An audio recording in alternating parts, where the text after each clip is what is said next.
샬롬. 성경은 하나님께서 늘 우리와 함께 하시고 우리의 삶을 인도하신다고 말씀합니다. 그분과의 동행은 내가 인식하든 인식하지 못하든 이어지는 것입니다. 기쁠 때나 슬플 때나 하나님은 함께 하십니다. 그리고 말씀하십니다. 오늘 하루도 하나님의 말씀을 묵상하면서 나와 함께 하시는 하나님의 은혜를 누리시기를 소망합니다. 말씀을 읽겠습니다. 오늘의 말씀은 인도하신 하나님, 반역하는 백성. 신명기 32장 10절에서 18절까지입니다. 주님께서 광야에서 야곱을 찾으셨고 짐승의 울음소리만 들려오는 황야에서 그를 만나 감싸주고 보호하고 당신의 눈동자처럼 지켜주셨다. 마치 독수리가 그 보금자리를 뒤흔들고 새끼들 위에서 퍼덕이며 날개를 펴서 새끼를 받아 그 날개 위에 업어나르듯이 주님께서만 홀로 그 백성을 인도하셨다. 다른 신은 옆에 있지도 않았다.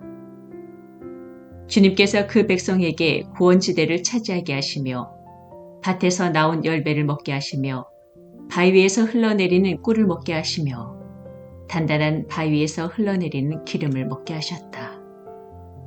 소젖과 양젖과 어린 양의 기름과 바산의 순양과 염소고기와 잘 익은 밀과 붉은 빛깔 포도주를 마시게 하셨다. 이스라엘은 부자가 되더니 반역자가 되었다.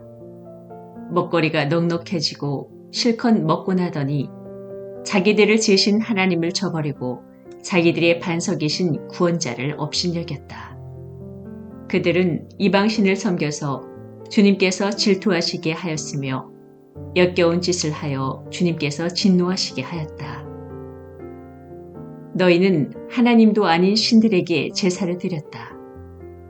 너희가 알지도 못하는 신들, 새롭게 나타난 새 신들, 너희 조상이 섬기지 않던 신들이다. 너희는 너희를 낳은 바위를 버리고 너희를 낳은 하나님을 잊었다. 어제의 말씀에 이어 오늘의 본문에서도 여기까지 인도하시는 하나님을 노래합니다. 오늘의 본문은 크게 두 문단으로 되어 있습니다. 아주 분명한 두 가지의 주제의 내용을 통해서 이야기를 전하고 있죠. 오늘 말씀의 제목처럼 첫 번째 단락의 주제는 여기까지 인도하신 하나님입니다. 10절부터 14절까지의 말씀을 통해서 지켜주시고 돌보아 주시고 먹게 하시는 하나님에 대해서 찬양합니다. 두 번째 단락의 주제는 범죄하는 이스라엘 백성들입니다. 15절부터 18절까지의 말씀을 통해서 하나님을 업신여기고 다른 신을 섬김으로 하나님을 배신하고 하나님을 잊어버린 이스라엘을 고발하고 있습니다. 오늘 말씀을 통해 하나님과 그의 백성과의 관계에서 우리가 가져야 할 신앙의 자세 두 가지를 살펴보도록 하겠습니다. 첫 번째는 하나님의 은혜를 기억해야 한다는 것입니다. 코로나 기간 동안 우리가 많이 부른 찬양 중에 하나가 바로 은혜라는 제목의 찬양입니다. 찬양 가사의 일부를 잠깐 소개하면요. 내가 누려왔던 모든 것들이, 내가 지나왔던 시간, 내가 걸어왔던 모든 순간이 당연한 것이 아니라 은혜였소. 이러한 가사가 있습니다. 왜 코로나 시기에 은혜와 같은 찬양이 많은 성도님들의 사랑을 받고 많이 불려질까요? 코로나 시기에 우리는 하나님의 은혜가 당연한 것이 아니었다는 사실을 더 깊이 깨달을 수 있었습니다. 매일매일의 삶을 새롭게 시작하는 것은 당연한 것이 아니라 하나님의 은혜였다는 것을 우리가 기억해야 됩니다. 우리가 만나고 또 교역자들이 신방하고 교제하고 구역 식구들이 함께 모여서 구역 예배를 드리고 또 은혜를 나누고 함께 예배하고 식사하고 교제를 나누는 모든 일, 안아주고 함께 동역하는 것이 당연한 것 아니라 하나님의 은혜였음을 우리가 기억해야 합니다. 오늘 본문에서도 하나님께서는 이스라엘 백성들을 지켜주시고 돌보아 주시고 먹여주셨습니다. 이스라엘 백성들이 자격이 있어서 하나님께서 사랑하신 것이 아니라 하나님이 사랑하셔서 그들에게 은혜를 주신 것입니다. 그럼에도 불구하고 이스라엘은 하나님의 은혜를 잊어버렸죠. 그들이 누리고 있는 것은 당연한 것이 되었고 그들이 섬겨야 할, 사랑해야 할 하나님은 멀리하게 된 것입니다. 하나님의 은혜는 값없이 주시는 선물이지만 당연한 것은 아닙니다.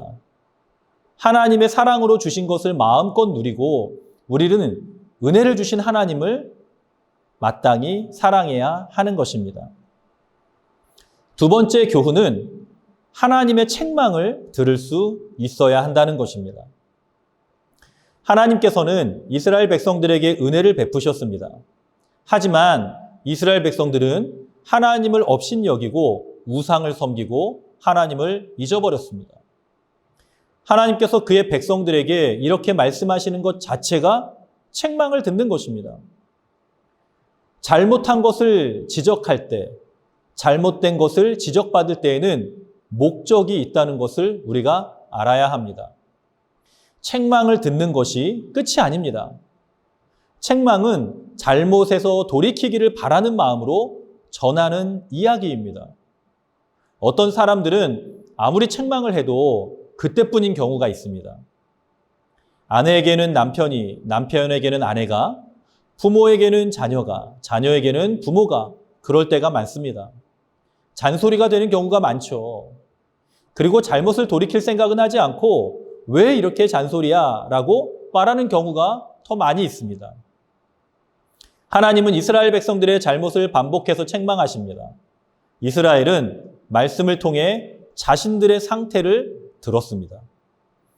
하나님은 이스라엘이 잘못된 길에서 떠나 죄를 돌이킬 것을 바라시는 것이죠. 성경은 교훈과 책망이 있는 하나님의 말씀입니다. 나의 삶에도 적용을 해볼 수 있어야 됩니다. 나는 책망을 들을 준비가 되어 있는가 돌아볼 수 있어야 합니다. 우리는 다른 사람의 이야기를 듣지 않고 자신의 잘못을 보지 못하는 사람들과 가까이 하고 싶어 하지 않습니다. 하나님의 책망을 듣는다는 것은 설교를 통해 말씀을 통해 주시는 말씀이 다른 사람이 아닌 내게 주신 말씀으로 듣는 것입니다. 더 나아가 나의 성품과 성정이 다른 사람의 이야기를 들을 수 있는 훈련이 되어야 합니다. 하나님은 사람을 통해 자기 백성을 훈련하실 때가 있습니다.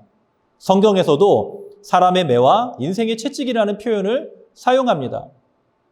눈에 보이는 사람을 사랑하지 못하면 눈에 보이지 않는 하나님도 사랑하지 못한다라는 사도 요한의 말씀을 기억해야 합니다.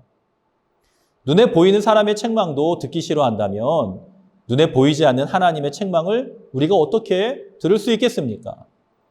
우리는 성경 말씀을 통한 책망을 듣고 나를 알고 돌이킬 수 있는 삶을 살아야 하는 것입니다. 사랑하는 성도 여러분, 오늘 하루의 삶에서도 나를 인도하시고 사랑하시는 하나님을 통해 은혜에 감사하는 하루가 되기를 소망합니다. 또한 하나님께서 나에게 하시는 말씀에 귀를 기울이고 겸손히 나를 돌아보고 하나님이 기뻐하지 않는 삶에서 돌이키는 하루가 될 수 있기를 주님의 이름으로 간절히 축복합니다.